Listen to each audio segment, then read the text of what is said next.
Good evening to all of you. It's a pleasure that I'm here again with all Kaki Wakla to discuss um, a very interesting topic today as well.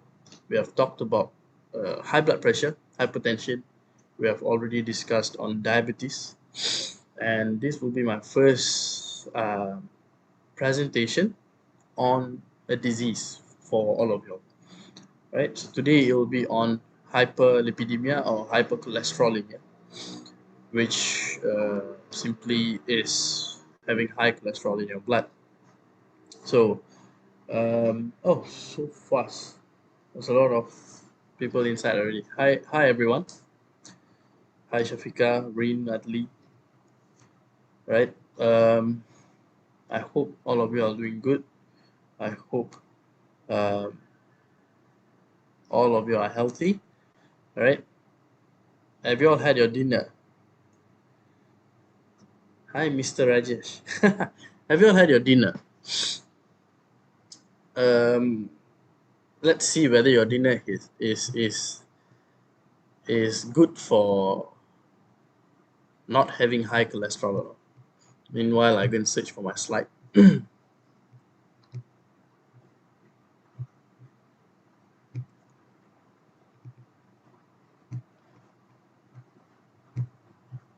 Okay. Exercise and hypercholesterolemia. A very important topic. All right. Pay attention. Take your notes. See whatever that is important, and everything should be important. Get some notes and try to apply them straight away. All right. Let's jump in. High cholesterol level in the blood. Um, Cholesterol is a very good thing. All right. First, I would always like to start something that is being demonized as to not be. All right. Cholesterol is a very beneficial thing in your body. Your body is made out of cells, right? With no cells, you're not going to function properly.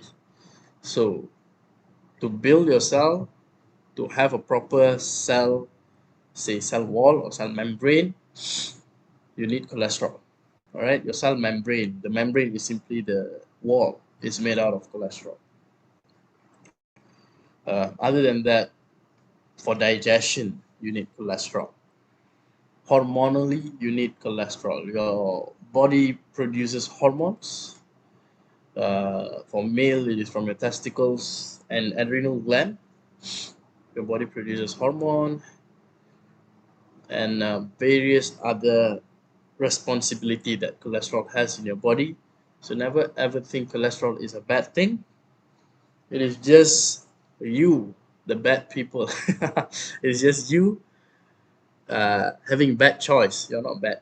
Having bad choice towards your lifestyle, which is leading you to all this problem and everything, right? Cholesterol is just a simple waxy substance that is being produced by your liver. Right? Why would you demonize it? But let us look at HDL and LDL.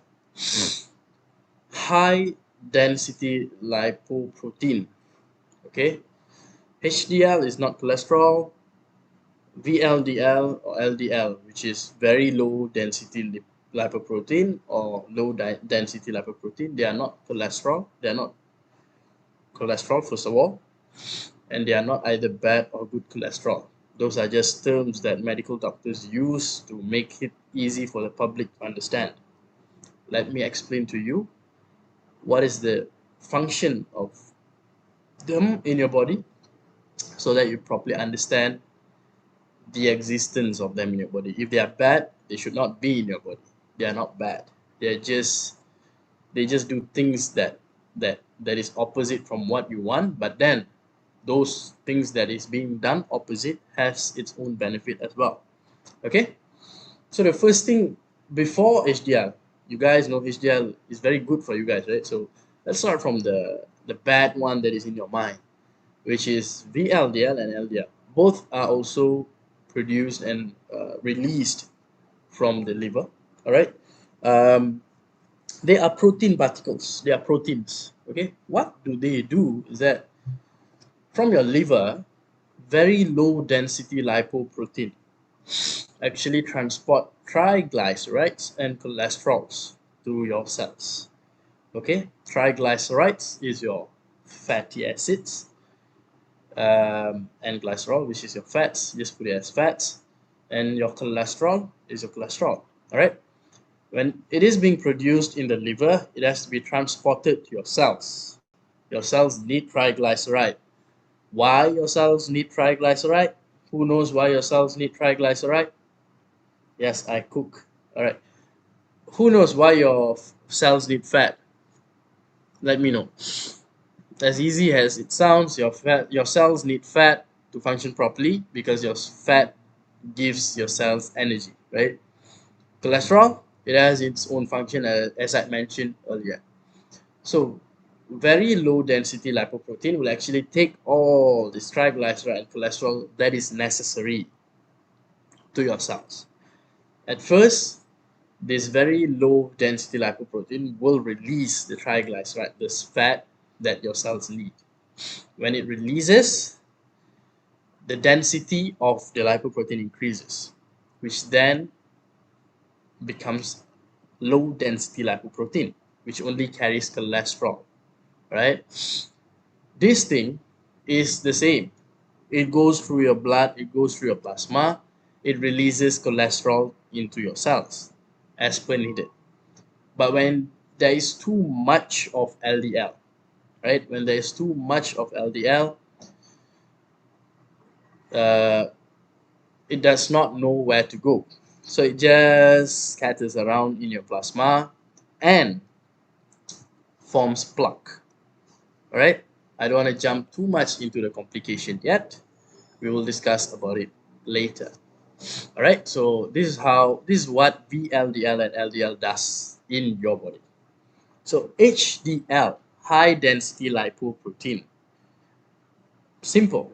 It does the opposite of what LDL does. It transports triglycerides and cholesterol back to your liver, from your cells back to your liver.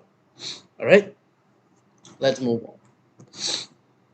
Okay, nowadays you can, I'm not sure whether you guys can actually buy a cholesterol test kit and test it for yourself, but we exercise therapists, we actually sometimes we do run cholesterol tests for general publics. So you can actually get it from pharmacies.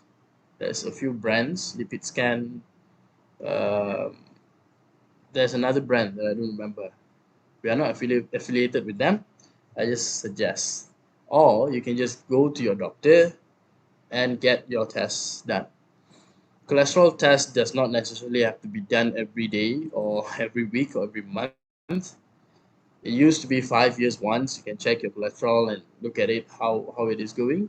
Nowadays, people suggest 1 year, 2 year once. Go and get your cholesterol checked because our lifestyle is not getting better. Our lifestyle is only getting worse, right?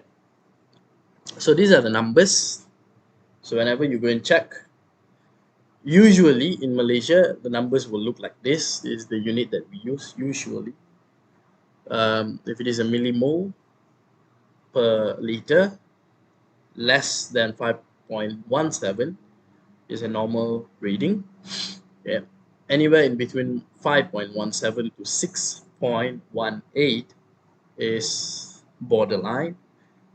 6.21 millimole per liter and above is considered high. All right. So these are the numbers. Very simple. You can screenshot if you want. You just look at it. If you don't care, most of us don't care. That is why we are doing this presentation. You should care about your cholesterol after this. All right.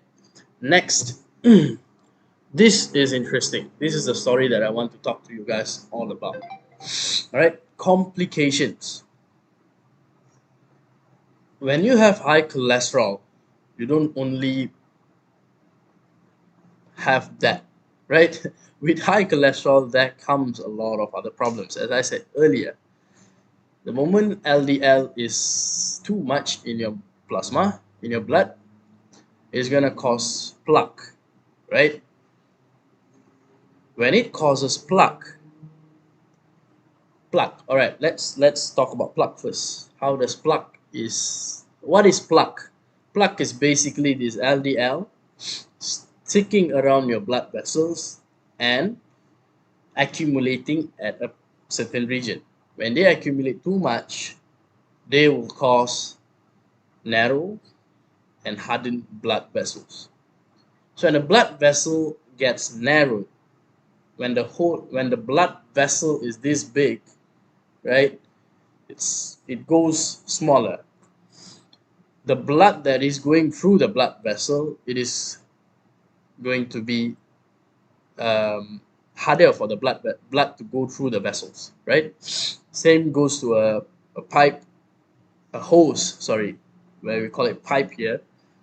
When you press the end of a pipe when there is water flowing out, it's going to be harder for the water to flow out. It's going to be faster, and the pressure of the water is going to be higher. The same happens in your blood vessels. Okay, so when it narrows and hardens, the blood is going to find it harder for it to go through, and your blood pressure, all right, if you can see at the bottom right, sorry, your high blood pressure will say hello to you. That's the first stage, when your blood pressure goes up. All right, and if this goes on chronically, which is developing slowly, you are going to begin to have coronary artery diseases. I don't know who is finding for me at this time. Let me put it in silence for a while. Okay. Coronary artery diseases. What do I mean by coronary artery diseases? Your coronary artery, which is in your heart, or any of your blood vessel, is going to be having plugged and develop arteriosclerosis, where your blood vessel is being blocked and there's no blood going through it. When this thing occurs in your heart, around your heart, sorry, which is in your coronary artery disease, which goes on top of your heart, it may reduce blood supply to your heart, right? That's the second sad thing that is going to happen to you after your blood pressure spiking. The third thing that will happen is if you can see the picture of the brain, right? When this blood or this clot or the plaque occurs around your carotid artery or above, it is going to block blood supply to your brain. When this blocks blood supply to your brain, you are about to have stroke. That's when you get stroke. When it is blocked, when there is no blood supply or less blood supply, you'll have stroke. There's a third sad thing, which is a complication. And finally, when your heart's condition gets worse due to that blockage in your coronary artery, you will have heart attack. Heart attack, anything might happen after that. You might die prematurely, you might go to the hospital, you might have a few heart attacks. That's when things worsen, which we don't want, right? So how do we tackle this? What I can suggest and what I can advise is on exercise, because I'm an exercise therapist and a work-life trainer. So I know how exercise is going to affect your high cholesterol, right? So the first thing that exercise does to you is that it reduces triglycerides. It reduces the fat in your body. So when you lose fat, whenever you start exercising, you will start to lose a little bit of fat, right? You lose weight, you lose some fat, and that is very good, and that is very beneficial for your high cholesterol condition. All right. The second thing that your body does, or that happens to your body is that increase in the size of protein particles that transport cholesterol. We don't want dense small particles because they might go into your blood vessel and block things. But when it is big and fluffy, it can go through a lot of things. It'll be hard for it to actually block your uh, arteries or your blood vessels. Other than that, leave the increased HDL first. There's another thing that occurs when you exercise, specifically when you do anaerobic type exercise, which is weightlifting, and something similar to it, which is anaerobic in nature. What happens is that when you anaerobically train yourself, the sugar in your blood is being maintained or improved. The insulin sensitivity is also improved. And as a byproduct, the fat that you store also improves. That means you will reduce the triglyceride or the fat that your body is storing, which is also a very good thing. And exercise also increases high density lipoprotein. We want it, don't we? We want HDL to bring as much triglyceride and cholesterol that is possible to our liver. Our liver can handle things smoothly, quite smoothly than our cells can, right? Our liver has the ability. As long as it is not failed yet, right? So we want the cholesterol and the triglyceride to be transported back to the liver. So HDL increment is really good for our body. Finally, improved hormonal profile. Your testosterone, your estrogen, your progesterone, other hormones being uh, improved, their state, their content, their quality, the quantity, everything. When you exercise, your hormones feel good, feels better. And this also reduces stress hormones. Exercising at the right way, in a right way, with the right duration, with the right intensity, actually reduces a stress hormone called cortisol, which is also not good if you are having high cholesterol in your blood. All right, remember cortisol is not good. All right, now next is the prescription. So now I've explained what is cholesterol, what transports cholesterol back and forth or to your liver. I've explained what exercise does to you, and now I have the prescription. Let's take a minute. I want to read the comments for a while. Let me have a look. Some of you have not had your dinner. It's already 8:40, but it's okay. Others have done. The needle of the cholesterol tests are huge. No, thank you.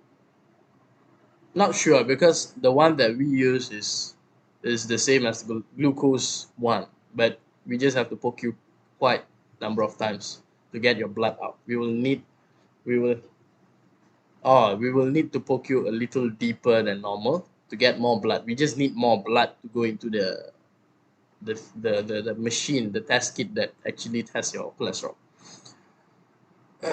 Can we then and then there's questions. All right, so let's talk about exercise prescription. Later on we will go to the questions.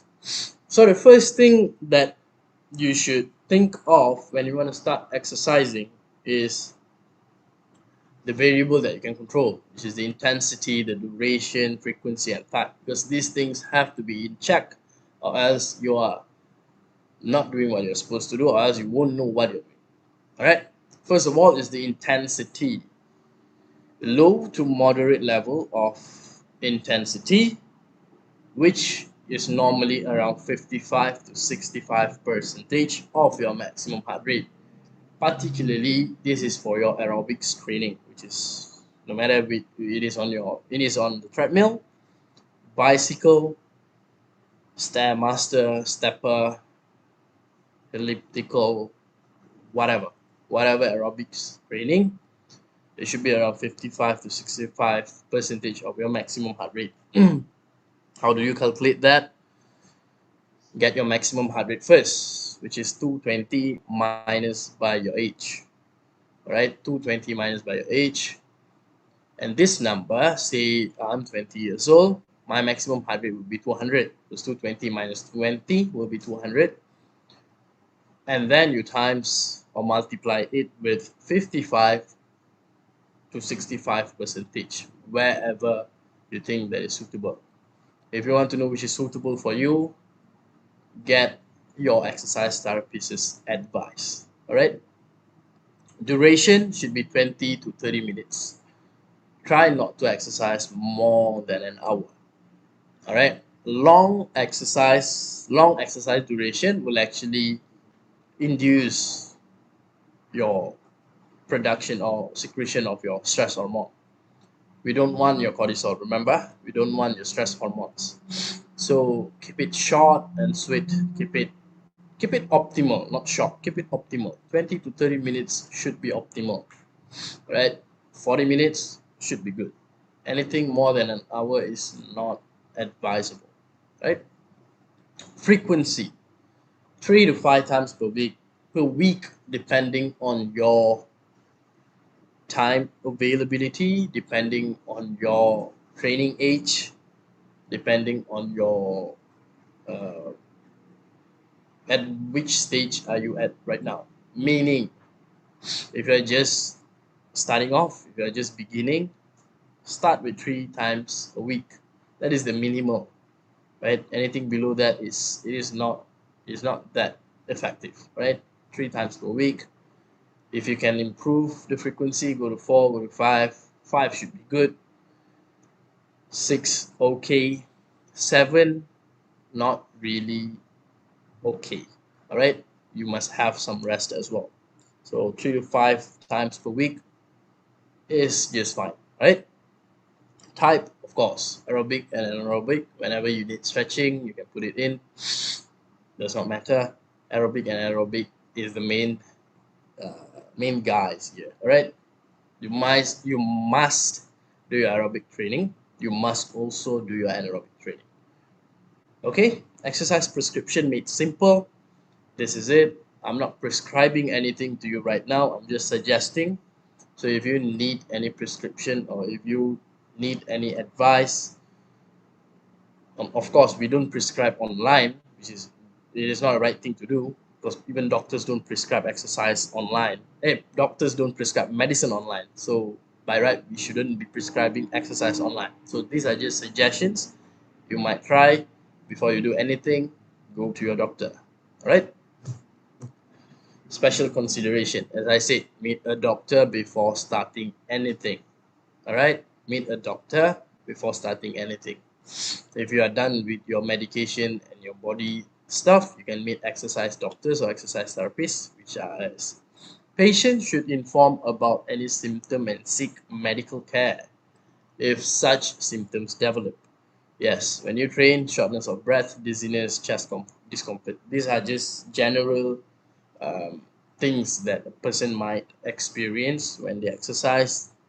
So whatever happens, please seek professionals that can advise and show you what is the correct way. If cholesterol level is poorly controlled, heavy physical exercises should be discouraged. As I said earlier, it will induce cortisol, so better don't do something heavy. Keep it 20 to 40 minutes. A good low to moderate aerobic training and anaerobic training as well. Tips on controlling hypercholesterolemia. Get active. Basically, start exercising, stop smoking. If you can do something good for yourself, stop smoking because you are just stressing your body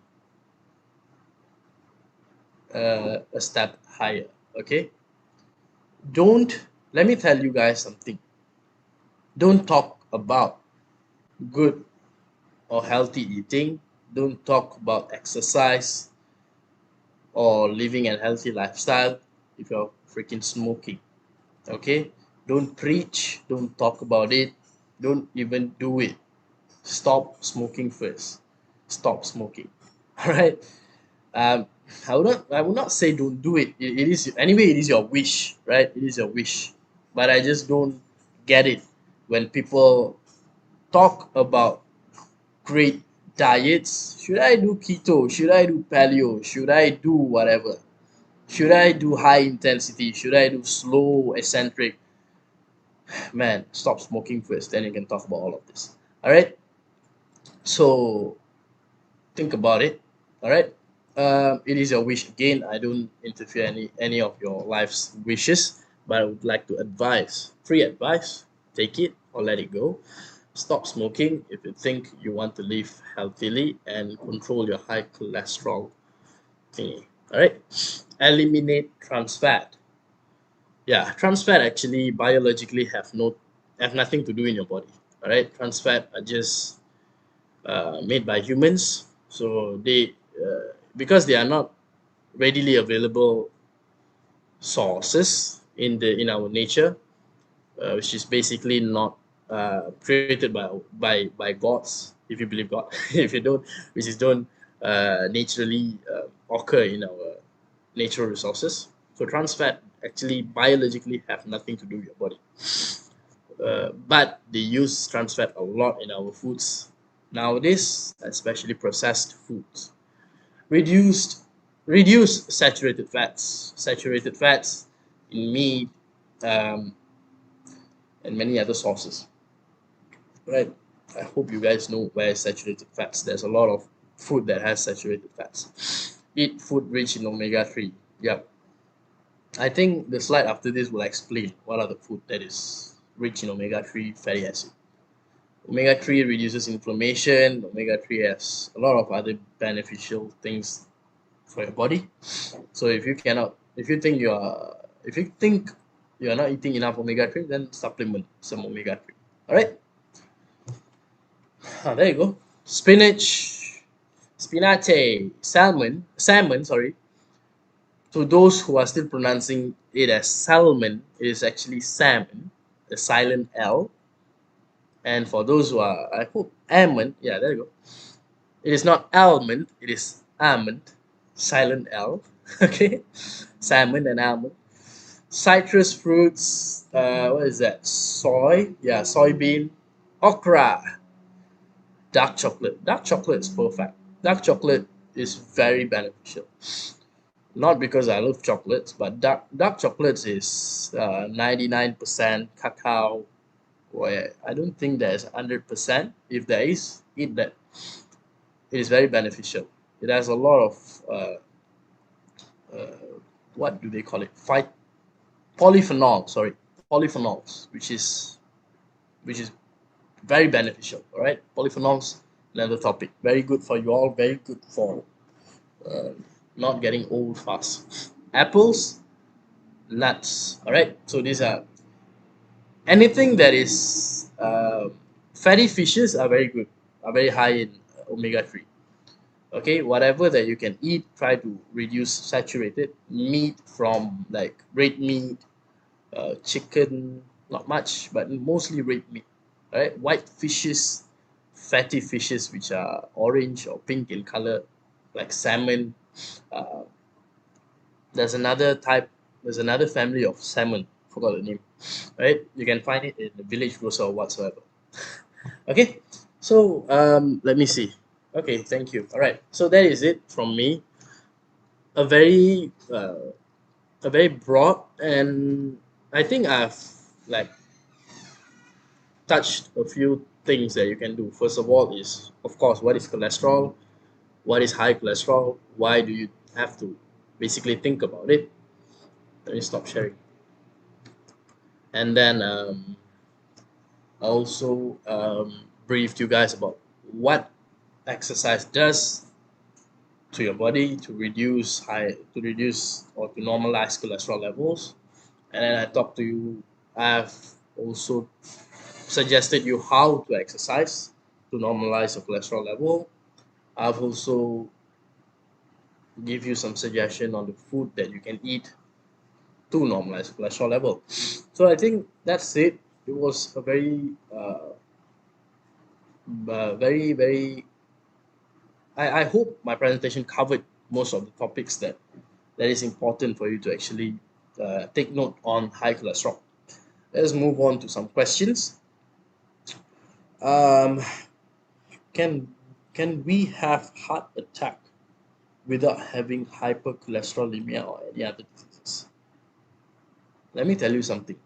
Heart disease kills more people than any other diseases combined. All right, you can get heart disease in many ways, but hypercholesterol or hyperlipidemia is actually a, a, a highway for you to get heart diseases.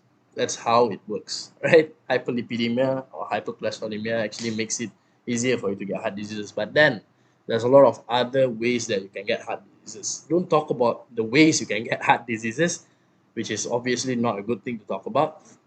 As I said, discuss about what can actually prevent you and manage you from getting a heart disease. Because we are not here discussing we don't want to get hypertension, we don't want to get high cholesterol, we don't want to get high sugar level.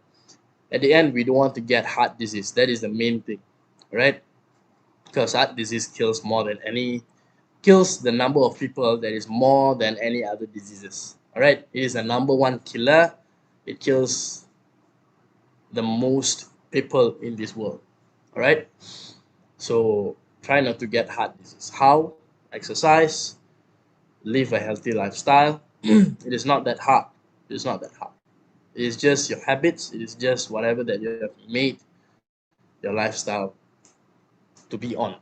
So you just change it one by one, and it should be good. Why is my cholesterol high if I'm a vegetarian? If you're a vegetarian, it depends. I cannot simply say you, even you, all right? Let me ask you, why do you say that you have high cholesterol because you're a vegetarian? Is it self-diagnosed or a practitioner diagnosed it for you, right? That I'm not saying that being a vegetarian cannot get you a high cholesterol level. I'm not saying being a non-vegetarian is also going to prevent you from having high cholesterol. There may be a lot of factor that is playing around with this. Maybe your cortisol levels are not normal, right? Maybe you're stressed out, okay? Physical and mental stress. Physical stress to a certain extent, mental stress can also cause high levels of cholesterol due to this cortisol hormone. So, um, being vegetarian and having high cholesterol is not a very high prevalent or commonness in our society. So, if you have one, go and meet your doctor, all right, and see what is the thing that is causing you this thing. Because mostly vegetables and being vegetarian using vegetable oils will not cause high cholesterol. If it does, then go and meet your doctors. There might be problems with your hormones. That might be problems with your the way you do exercises, the way you choose your intensity. Or there may be other problems. Genetically, you might have some predisposed things going on in your body. Meet your doctor and get the advice. Okay, I can't advise, and I cannot say what is causing that thing to you from a online platform. I can just suggest, I can just give you a guideline. All right, I think that's it, right? That's it for the questions. Only two questions, so boring like all. All right, it's okay. Thank you for your time. It is 4 past 9. I've taken 4 minutes of y'all. Thank you very much. 9:30, we have our Mandarin version. Get in, listen, and ask some questions. Ethan, our walk life trainer, is our chief exercise therapist. Is the leader of every one of us. Very knowledgeable in terms of diseases and how exercise works around diseases. So be sure to tune in, listen to him, If you have any question, ask him. Get to know more about whatever that you don't know. All right. Thank you very much. I hope to see you guys again soon. Thank you. Have a good night. Bye bye.